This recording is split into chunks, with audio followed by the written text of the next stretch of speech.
kabajamtoota dhaggeeffattoota keenya teessan hordofaa jirtan Mandeellaa Official Miidiyaadha. Barnoonni irraan tana nuti qabannee isiniif dhalaa jiru lakkoofsi hin beekamu tokko isinii bilbilee maalummaa isaa adda hin beektan yoo ta'e karaa allaattii ittiin addaan baafachuu dandeessan. Namni sun eenyu akka ta'e bilbilli sun eenyu akka ta'e akkaataa itti haala salphaadhaan addaan baafachuu dandeessan isiniif qopheessinee dhufnee jirra. Appilikeeshinii kun maqaan isaa Truecaller jedhama. Google Play Store irratti argama jechuudha karaa gabaabaadhaan. Truecaller kan jedhu kana fayyadamtanii jechuudha.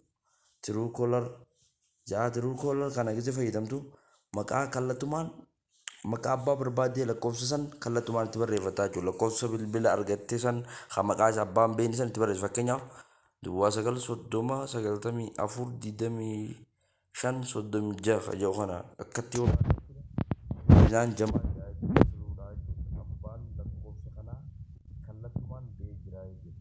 Ammaan kana Truecaller ID sarchi goote kallattumaan Google Play Store irraa buufattee maqaa nama hin beekamne tokko bilbila isaa qofaan maqaa isaa beekuu akkaataa itti danda'amurra geenye jirra jechuudha. Teknooloojii hojii deemuun dhaloonni jaarraa 21ffaa teknooloojii jala deemuu qabaa jechuudha. Teknooloojii jala deemtee wanta hunda karaa salphaadhaan argachuu qabdaa jechuudha. Kanaafuu kabajamtoota dhaggeeffattoota keenya galatoomaadha. Har'aaf viidiyoo kana isin dalagee jira. Guyyaa itti aanus barnoota biraatiin nan walitti deebinutti nagaan isin ja'a. Mandeellaa Official Miidiyaa irraa.